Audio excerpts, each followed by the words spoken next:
चलो, laws of motion, उसके illustrations हैं वो हम स्टार्ट करते हैं। अभी तक हमने सारी थियोरी इसकी देख ली है।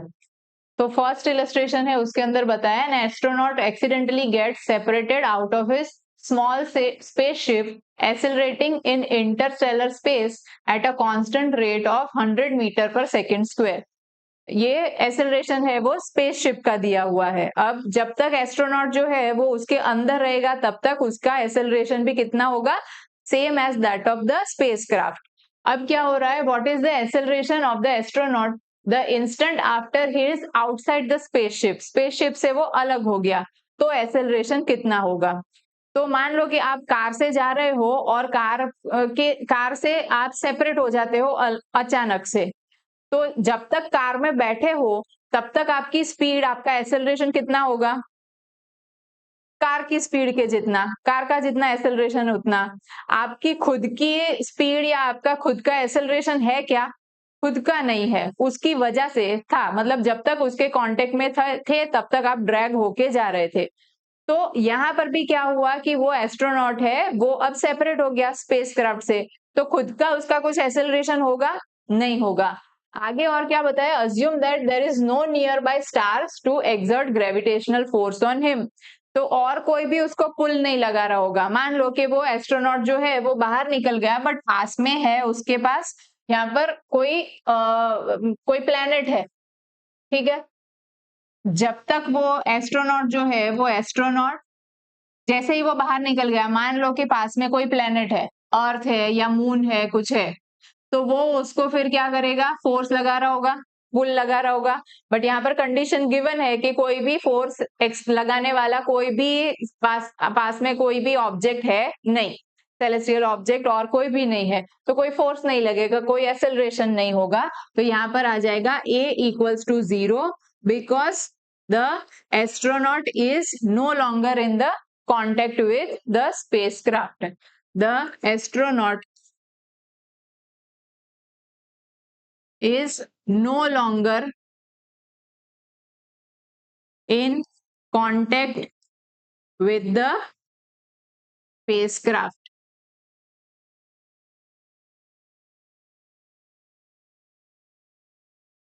ठीक है, ये हो गया इसका आंसर फर्स्ट के लिए 0।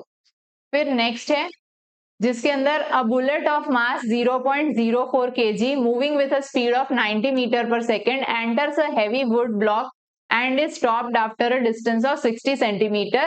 What is the average resistive force exerted by the block on the bullet? देखो जैसे एक ब्लॉक है और ब्लॉक की कुछ साइज है, अब बुलेट जो है वो थोड़े डिस्टेंस से एयर में से आ रही होगी, फिर जब तक वो एयर में से पास हो रही है तब तक उसके ऊपर हम समझ सकते हैं कि कोई भी रेजिस्टिव फोर्स जो है वो एक्सर्ट नहीं हो रहा है। अब रेजिस्टिव फोर्स जो है वो एक्सर्ट कब होगा, as soon as it enters the block. Resistive force exert होने की वजह से कुछ डिस्टेंस ट्रैवल करने के बाद वो स्टॉप हो जाएगी ब्लॉक के अंदर। तो the distance that has been travelled before it get stopped is 60 centimetre. तो 60 सेंटीमीटर के बाद वो स्टॉप हो जाने वाली है बुलेट जो है वो, तो वो हो गया उसका स्टॉपिंग डिस्टेंस। तो स्टॉपिंग डिस्टेंस है वो गिवन है 60 सेंटीमीटर और उसके लिए उसकी इनिशियल स्पीड जो थी, जितनी स्पीड से ब्लॉक के अंदर एंटर किया वो है 90 मीटर पर सेकेंड।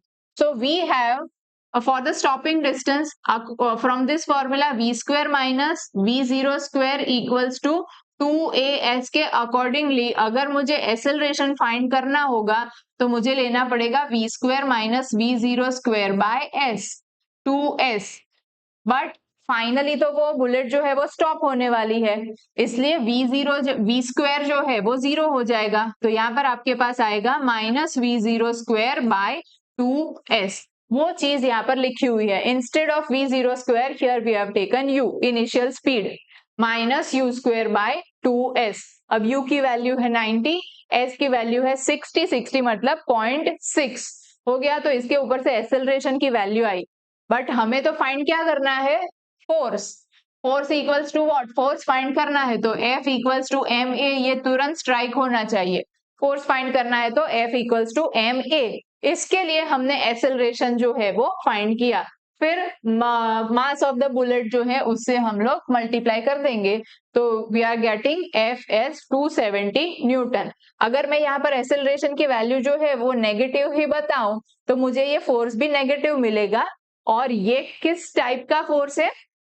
रेजिस्टिव, मतलब वो नेगेटिव उसके अंदर वर्ड आ ही गया। रेजिस्टिव बोलूं या नेगेटिव बोलूं, तो यहाँ पर माइनस लिखना हो तो भी लिख सकते हैं, नहीं लिखा तो वो हमने सिर्फ मैग्नीट्यूड लिया, ऐसे अंडरस्टैंड कर लेना है। क्लियर? ये मैग्नीट्यूड आ गया।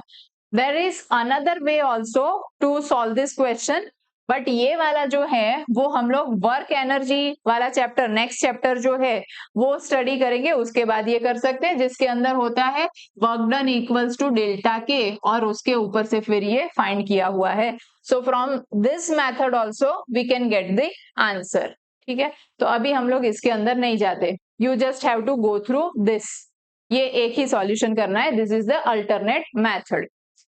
Then next sum, the motion of a particle of mass m is described by y equals to ut plus half gt square. Find the force acting on the particle. Force find करना है, again force find करना है ना, तो F equals to क्या होता है? ma। तो एक्सेलरेशन चाहिए, but we have the formula for distance y, या तो x जो होता है उसके लिए y के लिए फॉर्मूला है, तो y से हमें a के ऊपर जाना पड़ेगा। y का फॉर्मूला अगर गिवन है, a का फॉर्मूला डिराइव करना हो तो क्या करेंगे? डिफरेंशिएशन, बराबर ना।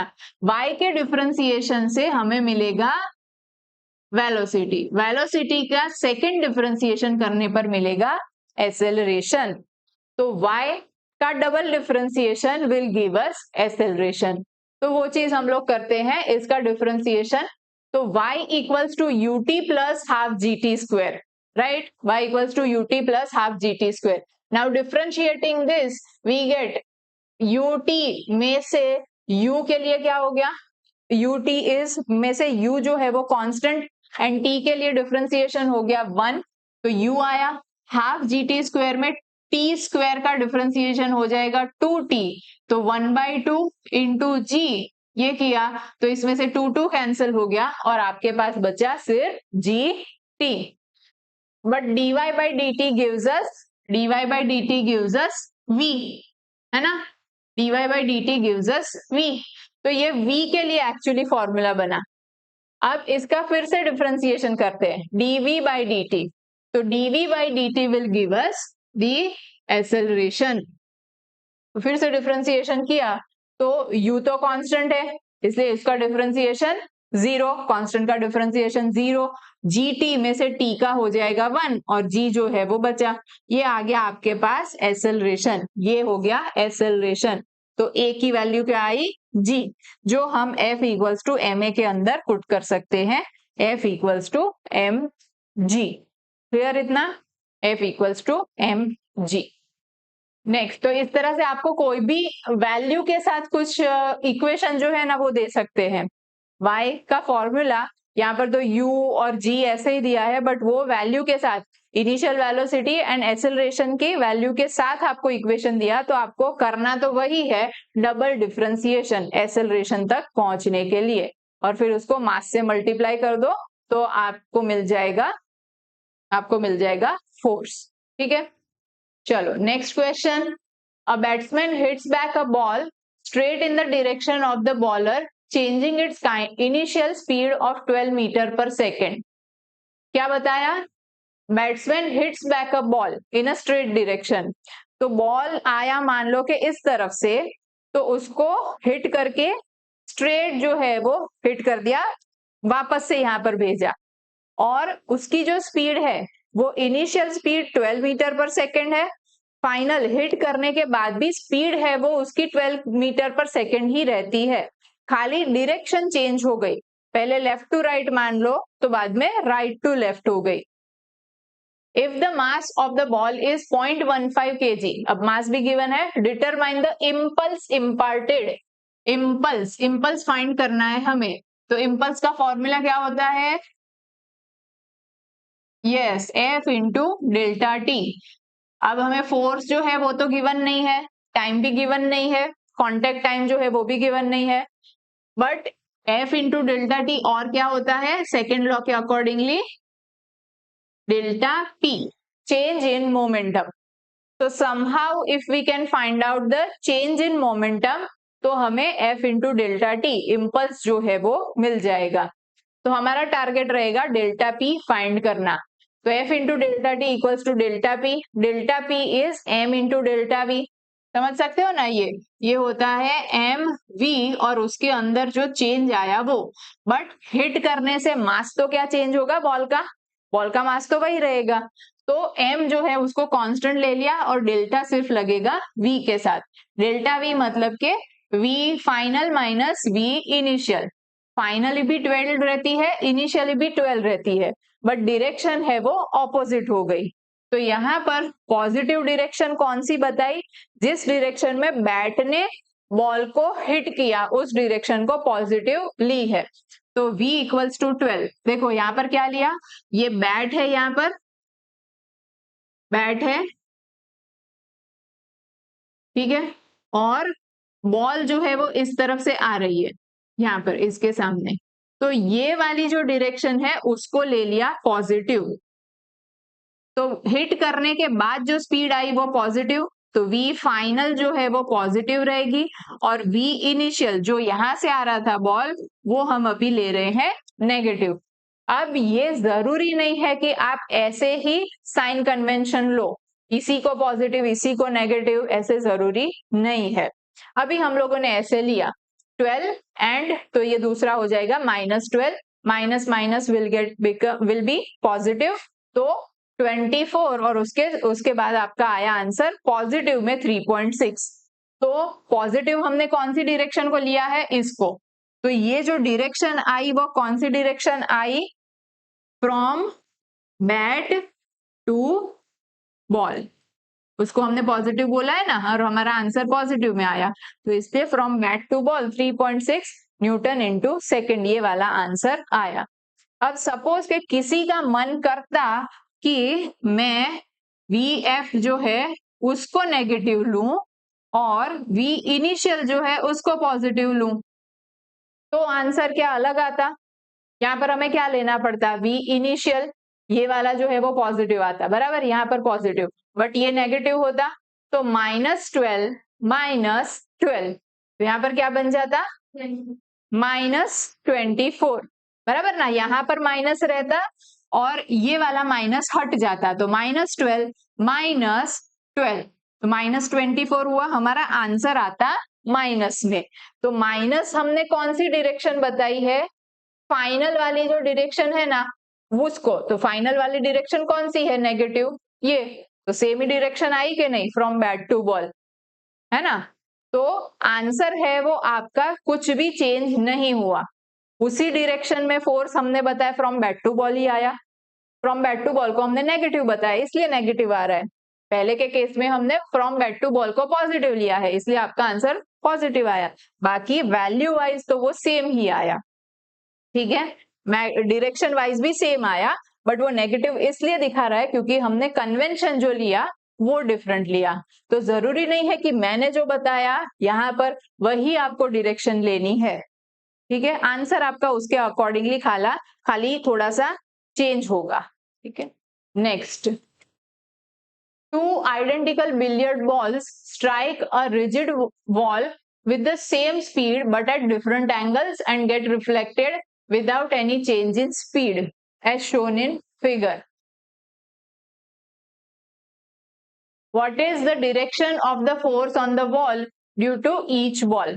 देखो, केस A है आपके पास और केस B है, हम पहले सिर्फ केस A जो है उसके ऊपर फोकस करेंगे, उसके बाद फिर केस B है उसको फोकस करेंगे। तो केस ए में हमारे पास बॉल है, वो अभी जैसे था कि 12 मीटर पर सेकंड से आया आगे के क्वेश्चन में और 12 मीटर पर सेकंड से गया ना, वैसा ही सिनारियो है, यू स्पीड से आया यू स्पीड से जा रहा है वापस सेम डायरेक्शन में, ऊपर नीचे बिल्कुल भी नहीं हुआ। तो वाई डायरेक्शन में उसकी कोई भी स्पीड नहीं है, वाई डायरेक्शन में उसकी कोई वेलोसिटी नहीं है, सिर्फ और सिर्फ एक्स डायरेक्शन में एक्सर्ट हो रही है। तो पी एक्स इनिशियल, देखो अब यहाँ पर y डायरेक्शन में पहले या बाद में क्या कोई भी हमें स्पीड मिलने वाली है? नहीं, तो v नहीं मिलेगा, ये v जो है वो 0 रहेगा, तो mv भी तो 0 रहेगा। v जो है वो 0 रहेगा तो mv भी तो 0 रहेगा। तो y डायरेक्शन में, इन y डायरेक्शन आपको ये mv जो है वो पहले या बाद में 0 ही मिलने वाला है। p जो है वो 0 ही आएगा y डायरेक्शन में, सिर्फ इस केस के अंदर। हाँ, तो देखो हम पहले वो चीज देख लेते हैं। y वाला क्या हुआ? पी वाई फाइनल और पी वाई इनिशियल कितना कितना? 0 0। y डायरेक्शन में है ही नहीं, तो मोमेंटम हमें मिलेगा ही नहीं, वो हो गया 0। बात करते हैं x डायरेक्शन की। x डायरेक्शन में हम मान लेते हैं कि इसको हम पॉजिटिव वाली डायरेक्शन ले रहे हैं और इसको नेगेटिव लेना पड़ेगा। तो इस स्पीड को मैं, इस वेलोसिटी को मैं अब मास के साथ मल्टीप्लाई कर दूं, तो मास गिवन है m जितना, तो m इंटू यू किया, तो ये मेरे पास px इनिशियल आया। x डायरेक्शन में इनिशियल, इसके लिए सिर्फ क्या देखना है? ये वाला देखना है कि u स्पीड है, मास जो है वो m जितना है। मास कितना? m। तो आपको ये दिया है तो आप मोमेंटम के लिए ऐसे लिखोगे कि नहीं? वैसे ही x डायरेक्शन में फाइनली बॉल जो है वो इस तरफ आ रहा है और उस टाइम पे उसकी स्पीड जो है वो u है और m मास रहेगा, तो माइनस mu अब लिखना पड़ेगा। तो आपके पास आया px initial equals to mu, px final equals to minus mu, और y जैसे बताया वैसे 0। अब डेल्टा p मैं अगर लेना चाहूं, डेल्टा p x में कितना फर्क, डेल्टा p x में कितना, वो भी केस a के बारे में बात कर रहे हैं। तो केस a में px, डेल्टा px वो कितना आएगा? यहां पर इतना लंबा लिखने के बदले मैं सिर्फ a लिख रही हूं। a मतलब a केस के लिए, तो x में फर्क आया, फाइनल माइनस इनिशियल से फाइनल कितना? Minus mu, minus mu, minus mu, minus mu, तो ये बन गया -2mu। Delta px a case में आया -2mu, और y भी ले सकते हैं ना ऐसे, a केस के अंदर y में कितना फर्क आया?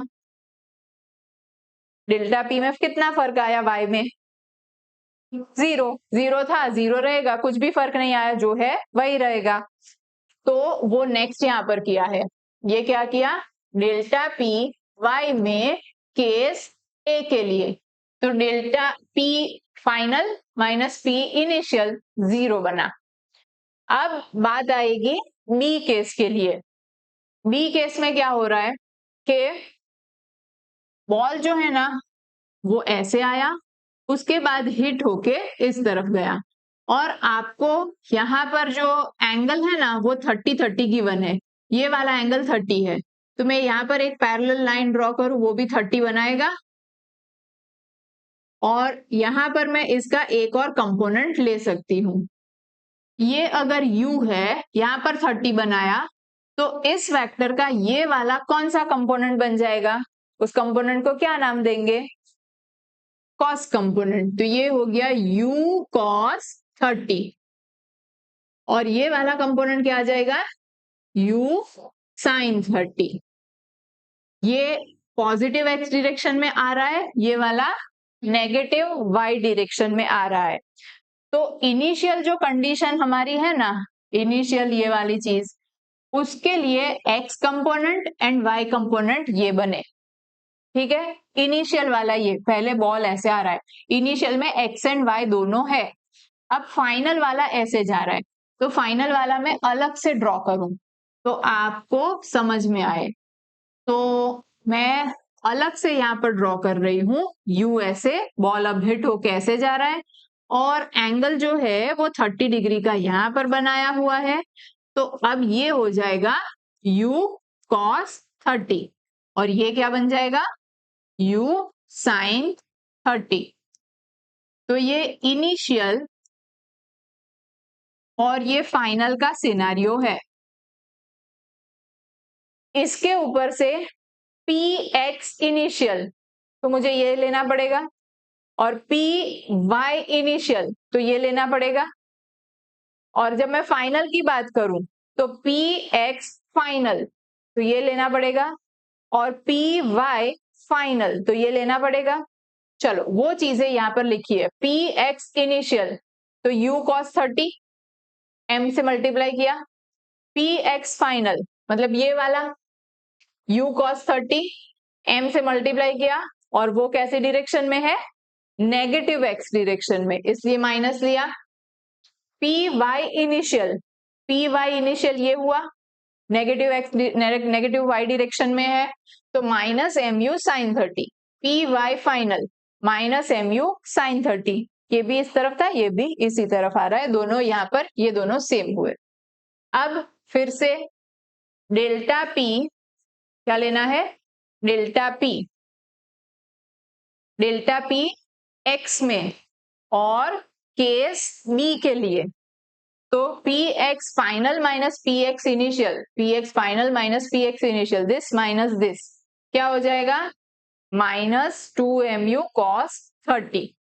और delta P Y B case के लिए यहां पर एरर है, y कर लेना, P Y final minus P Y initial, तो minus mu sin 30, P Y final minus mu sin 30 minus mu sin 30, तो ये हो गया minus mu sin 30, minus minus plus, तो 0 बन गया। अब हमें पूछा है कि delta P X A case में और delta P X B case में, उसका रेशियो बताओ। और delta P Y A case में और delta P Y B case में, उसका भी रेशियो बताओ। तो delta P X A case में कितना आ रहा था, delta P X A case में -2mu, तो यहां पर लिखा है -2mu।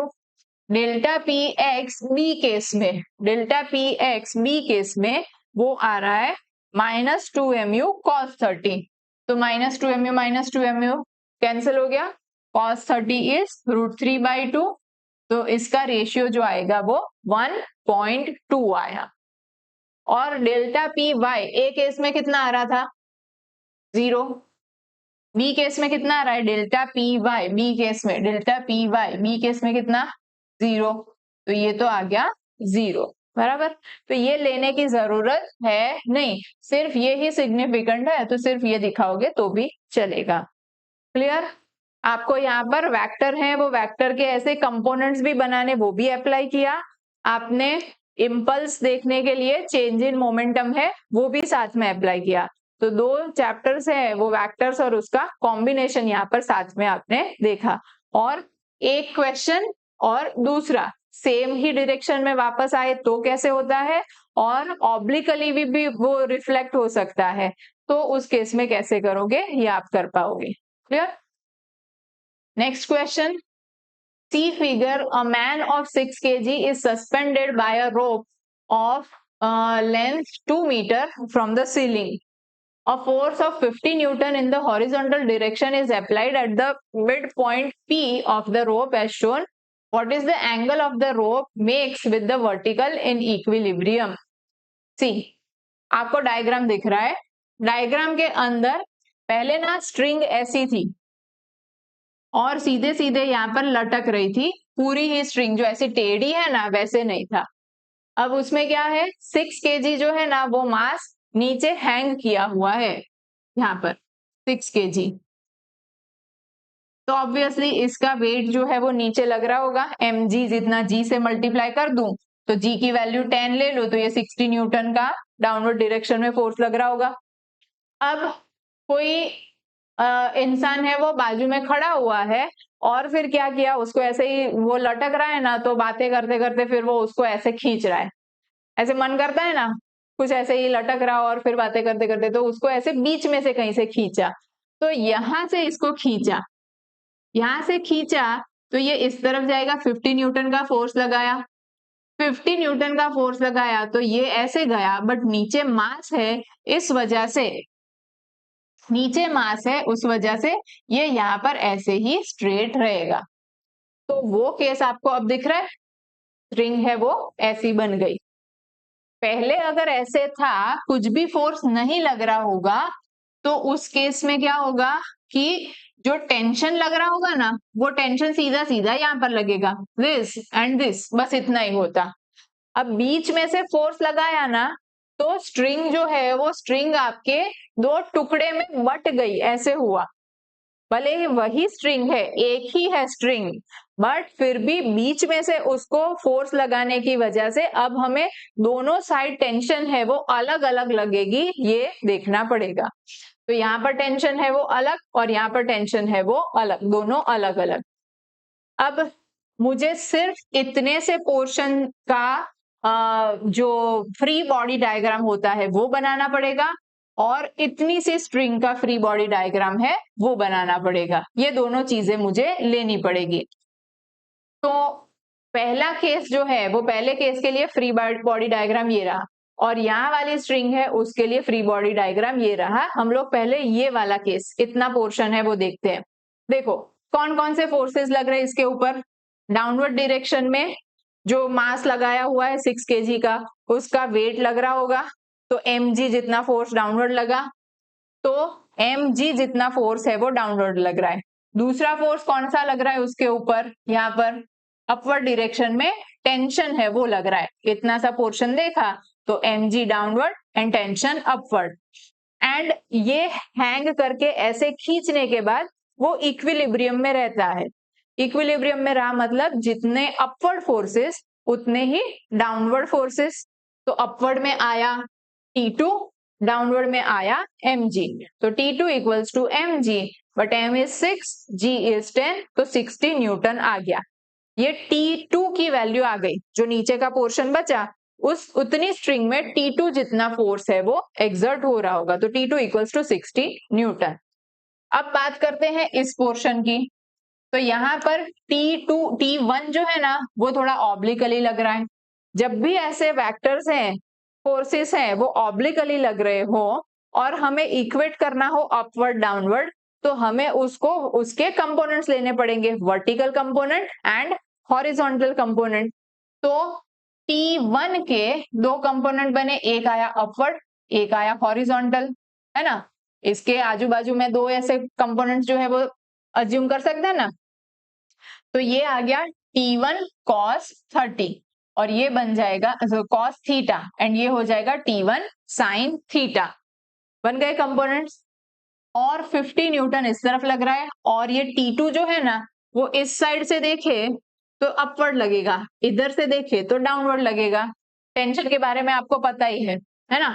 टेंशन जो होता है वो टेंशन हम लोग ऐसे दिखाते हैं, तो ऊपर से जिस भी मास से हम लोग देखे उससे अवे देखना होता है। तो जब नीचे वाला देखा तब हमने ये लिया, अब ऊपर वाला देख रहे हैं तो T2 वाला नीचे की तरफ लग रहा होगा। तो 1 2 3 और 4 चार फोर्सेस उसके ऊपर लग रहे होंगे। कितने पोर्शन के ऊपर, ये वाले ऑब्लिक वाले पोर्शन के ऊपर। सो वर्टिकल वाला कंपोनेंट जो है वो T1 cos theta is getting balanced bye T2। अब यहाँ पर mg नहीं लिखना है, mg यहाँ पर एक्सर्ट नहीं हो रहा, mg तो यहाँ पर एक्सर्ट हो रहा है, तो इधर mg नहीं आएगा, यहाँ पर सिर्फ T2 आएगा। तो T1 cos theta is getting balanced bye T2। यही कर रहे हैं हम लोग, क्या कर रहे हैं, upward equals to downward forces, बराबर ना, जैसे यहाँ पर किया था, upward equals to downward equilibrium condition के लिए। तो T1 cos 30, T2 की वैल्यू तो आई है हमारे पास 60, ये आ गया। अब next left equals to right, left equals to right, तो लेफ्ट में है T1 sin थीटा, राइट में है 50। तो अब हमारे पास T1 sin theta and T1 cos theta, वो दोनों को हम लोग अगर डिवीजन रेशियो ले ले इसका, तो रेशियो लेने पर T1 और यहाँ पर आ जाएगा T1 है, तो T1 कैंसिल हो गया, sine theta upon cos theta क्या बन जाएगा, 10 थीटा एंड 50/60 वो आ जाएगा 5/6। तो 10 थीटा इक्वल्स टू 5/6 मतलब आया 0.833 और थीटा लिया तो 10 इनवर्स 5/6। टेबल के ऊपर नेचुरल टेंजेंट के टेबल के अंदर आप वैल्यू फाइंड करोगे तो 0.833 के नियरेस्ट वैल्यू आपको देखनी है, जिसके सामने आपको जो अप्रोक्सीमेट एंगल्स मिलेंगे वो 39 डिग्री 48 मिनट जितने, उसके आसपास का, ये मिनट थोड़ी सी चेंज हो जाएगी, 39 degree 48 minute which is approximately equals to 40 degree मिलेगा। नेचुरल टेंजेंट के टेबल के अंदर वैल्यू आपको देखनी है। ठीक है, आ गया समझ में? अगर सीधी सीधी स्ट्रिंग होती तो खाली दो फोर्सेस होते, बट अभी उसको बीच में से फोर्स अप्लाई किया, तो आपको स्ट्रिंग के दो टुकड़े समझने पड़ेंगे और दोनों के लिए इक्वेशंस है वो बनाने पड़ेंगे। ठीक है, ये हमने फाइंड कर लिया। Next, determine the maximum acceleration of the train in which a box lying on its floor will remain stationary given that the coefficient of static friction between the box and the train's floor is 0.15. See, कोई moving train है, moving train के अंदर मान लो कि एक marble रख दिया आपने, तो जैसे ही ट्रेन चालू होगी वैसे ही क्या होगा, मार्बल रोल होगा। ठीक है, मार्बल रोल होने लगेगा और मार्बल जो है वो ऑपोजिट डायरेक्शन में रोल होगा। ट्रेन मान लो कैसे गई, तो जैसे हम बैठे होते हैं हमें झटका लगता है वैसे ही उसको भी झटका लगेगा, बट उसके ऊपर फ्रिक्शन कम है तो वो रोल होके बैकवर्ड डायरेक्शन में जाएगा। अब अगर उस मार्बल की जगह पर मान लो कि हैवी बॉक्स है और ट्रेन जो है वो मूव होना स्टार्ट हुई, तो हैवी बॉक्स की भी टेंडेंसी तो क्या होगी, मूव होने की, बट उसका मास इतना है, उसका इनर्शिया इतना है कि वो मूव नहीं होगा और इनर्शिया की वजह से वो फ्रिक्शन है वो एक्सर्ट हो रहा है वहां पर। मार्बल था वो क्या था, रोलिंग, उसके ऊपर फ्रिक्शन लगेगा तो वो तो कब सबसे कम होगा, इसलिए वो ब्रेक करके सीधा ही रोल कर गया। ब्लॉक होगा उसके ऊपर तो फ्रिक्शन लगेगा, तो जो उसके ऊपर फोर्स लगेगा जो मूव करने वाला, उसको रोकने वाला होगा फ्रिक्शनल फोर्स। एम जितना फोर्स लगेगा उसको रोकने वाला फोर्स होगा फ्रिक्शनल फोर्स। तो उसके ऊपर से हम लोग इक्वेट करके यहाँ दिखा सकते हैं कि एम वाला फोर्स बैलेंस हो रहा है, अभी अभी मूव नहीं हो रहा ना, इसलिए वो बैलेंस हो रहा है फ्रिक्शनल फोर्स से, एफ एस स्टैटिक फ्रिक्शन से। एफ एस के लिए तो हम क्या लिख सकते हैं, less than equals to mu S N, या फिर मैक्सिमम वैल्यू अगर लेनी है तो इक्वल टू करके ले सकते हैं, and N equals to M G, बराबर, N equals to M G. तो F S equals to mu S M G ये बना। तो अब ये वैल्यू हम लोग यहाँ पर सब्सटीट्यूट कर दें, तो M A is less than equals to mu S M G, therefore M M जो है वो कट हो गया, तो हमारे पास आया acceleration is less than equals to mu S G, जिसमें से मैक्सिमम वैल्यू अगर ले ले तो म्यू एस इंटू जी करना पड़ेगा, तो मैक्सिमम एक्सेलरेशन आया 1.5 मीटर पर सेकेंड स्क्वायर। यहाँ शुरू से ही आप लेस देन इक्वल टू लिखने के बदले इक्वल टू लिख देते तो चलता। ठीक है, क्योंकि हमें मैक्सिमम वैल्यू जो है वही फाइंड करनी थी। ये चीज के आप लिए आप फिर से फ्री बॉडी डायग्राम है उसको रिकॉल कर सकते हो। एम जी है वो डाउनवर्ड डायरेक्शन में लगेगा and it will be balanced by the normal reaction. अगर मूव इस तरफ होना चाह रहा है, मूव वो इस तरफ होना चाह रहा है, तो फ्रिक्शन जो है वो उससे ऑपोजिट डायरेक्शन में लगेगा, एफ एस यहाँ पर, और एम ए जो है वो यहाँ पर लगेगा। ठीक है ना, तो ये फोर्सेस हमने इक्वेट जो किए वो कुछ इस हिसाब से इसके ऊपर से किए हुए हैं। क्लियर इतना? चलो एक और खाली सम ले लेते हैं। अ mass of 4 kg rest on horizontal plane. The plane is gradually inclined until at an angle theta equals to 15 degree with the horizontal. The mast just begins to slide. begins है ये. What is the coefficient of static friction between the block and the surface? सी ये आप अगर जो equation है ना, ये हमने एक डिराइव किया था कि वेज के ऊपर से कैसे वो स्लाइड होगा, यहाँ पर ये हमने सिनारियो कुछ ऐसा देखा हुआ था। तो मास है वो डाउनवर्ड डायरेक्शन में हम लोग कंसीडर करते हैं, mg जो है वो वर्टिकली डाउनवर्ड लगेगा, बट उसके फिर हम लोग जो है वो कंपोनेंट्स लेते हैं, एक कंपोनेंट ये वाला और एक कंपोनेंट ये वाला। अब फ्रिक्शन जो है वो ब्लॉक है वो स्लाइड इस तरह होगा, इसलिए फ्रिक्शनल फोर्स जो लग रहा होगा वो फ्रिक्शनल फोर्स इस डायरेक्शन में अपवर्ड लगेगा। और ये जो दो कंपोनेंट्स है उसमें से ये वाला कंपोनेंट था mg साइन थीटा, और यहाँ पर ये mg cos theta. mg cos theta के सामने इस तरफ आ जाएगा नॉर्मल रिएक्शन n, सीधा समझना, इसी की लाइन में, टेढ़ा नहीं है वो। तो mg sin theta is balanced by fs, तो mg sin theta equals to fs and mg cos theta equals to n। ये किया, mg will get cancelled out, तो tan theta equals to fs by n। fs में maximum value, तो यहाँ पर भी maximum value लेनी पड़ेगी। थीटा की वैल्यू गिवन है 15 डिग्री। आप टेबल के अंदर नेचुरल टेंजेंट का जो टेबल है उसमें डिग्री जो फर्स्ट कॉलम में गिवन है उसमें से 15, फिर पॉइंट में 0, फर्स्ट ही कॉलम, तो 15 के बाद फिर जो वैल्यू लिखी है वो आपको लेनी है, वो म्यू एस की वैल्यू मिल गई, which comes as to be 0.2679, which is almost equals to 0.27। ठीक है, ओके, तो यहां तक रखते हैं, आगे के क्वेश्चन नेक्स्ट लेक्चर के अंदर हम लोग लेंगे।